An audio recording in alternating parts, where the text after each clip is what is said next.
इसे मारने जा रहे हैं। प्रेम से रखिए आप किसी चीज को, आप प्रेम से आप हर चीज जीत सकते हैं। जैसे मान लीजिए कल मेरा क्लास डिस्टर्ब हो गया था, गलती तो मेरी थी ना जी, आपकी तो कोई गलती नहीं, आप तो पेमेंट दिए, सब कुछ दिए। कई लड़का हमको करा कि सर जी चलिए नहीं रहा है, ये हो गया। देखिए कई लड़के रेस्पेक्ट से ही बोल रहे थे, हम आए आपसे क्या बोलें कि भाई बाबू लोग थोड़ा सा डिस्टर्ब हो गया था, आप लोगों ने माना कि नहीं सर से डिस्टर्ब हो गया, लेकिन हम अपना अनुच्छेद 51 भूल के रेस्पेक्ट भूल जाएंगे, हम कहें क्या कर लेगा, एक दिन डिस्टर्ब हो गया तो क्या हो गया, आपको अच्छा लगेगा, कर तो आप कुछ भी नहीं सकते, अरे खूब से खूब करेंगे, क्लास नहीं करेंगे, यही ना, लेकिन रेस्पेक्ट खत्म हो जाएगा मेरे लिए। तो याद रखिएगा जीवन में पैसा, इज्जत, सबसे बड़ा चीज होता है रेस्पेक्ट।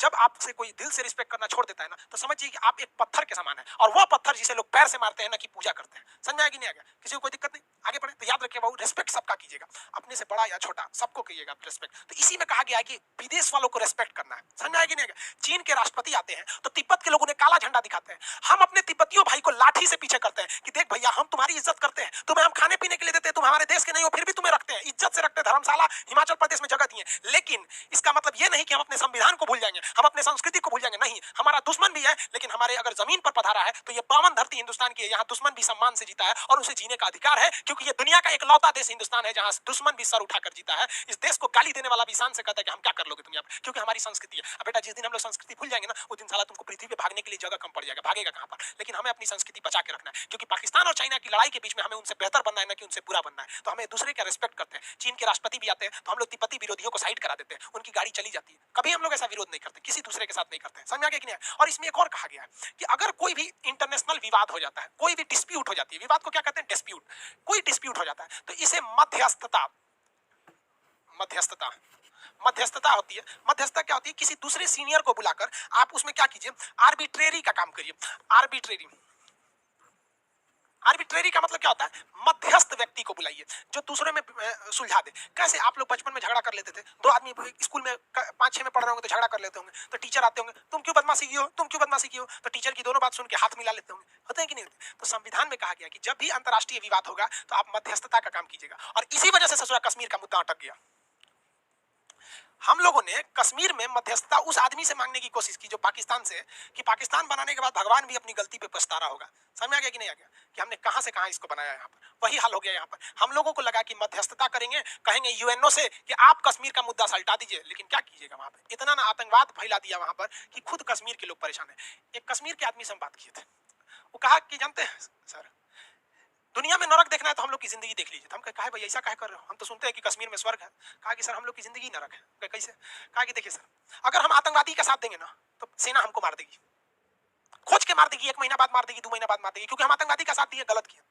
और अगर हम आतंकवादी का साथ नहीं देंगे ना, सेना का साथ देंगे कि आतंकवादी आया तो आतंकवादी हमको मार देगा। खान साहब आप बताइए हम क्या करें? ये बात हकीकत है।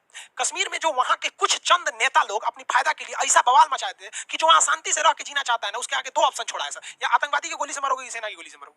बहुत गलती हो गया। इसलिए हम आप सबको कहते हैं कि आपका एक कदम आगे आने वाले कई पीढ़ियों को बर्बाद कर देगा, इसलिए कभी गलत कदम मत उठाइएगा। वहां कुछ गलत कदम उठाए गए थे 1990 के दशक में, पंडितों को भगा दिया गया वहां से। अजय भाले भैया भगा दिए। कितना बेहतरीन मौका था कश्मीरियों के लिए। पंडित, वहां के जो कश्मीरी पंडित थे, उन्हें अपने भाईचारा की तरह रखते, अपने हाथ से तुम कुछ नहीं करते, तुम अपने हाथ से अगर उन पंडितों को खाना खिलाते ना, एक फोटो भी भेज देते, तो लोगों के दिल में इज्जत बढ़ जाती कि हमारे कश्मीर के भाई कितने अच्छे हैं जो ब्राह्मणों को खाना खिला देते हैं। अरे कम से कम इतना तो कर। लेकिन क्या किए साले, लतिया के भगा दिए वहां पर।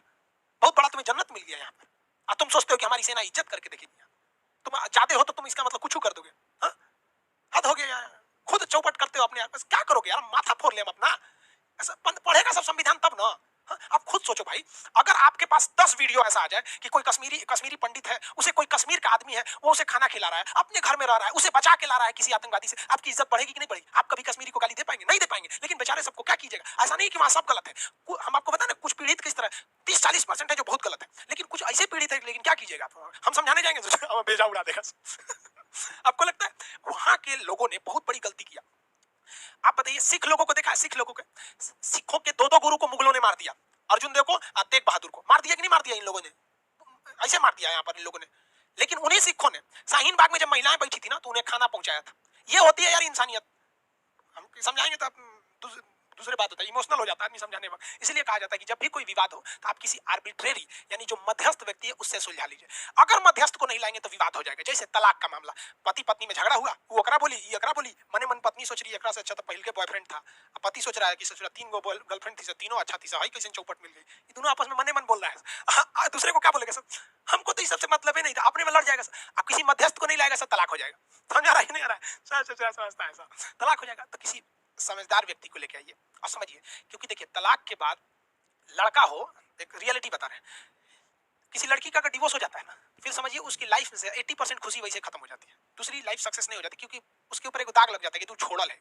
और पति को जो बोलते हैं ना, आपके ऊपर घमंड है, हम तो लड़का हमारा दूसरा ब्याह हो जाएगा, तो भाई साहब एक याद रखिएगा, इतिहास उठा के पढ़िएगा, अपने समाज में देखिएगा कि कोई ऐसा लड़का है जिसका अगर किसी पत्नी से डिवोर्स हो गया, दूसरी पत्नी आती है ना तो खोपड़िया पे चढ़ के रहती है, वो लात उससे ज्यादा लात मारेगी ना तो आप सहिएगा। वो दिन पर दिन ताना मारेगी आपको कि ये रानिया से तो पहल की छोड़ के चल गई, और आप सहिएगा।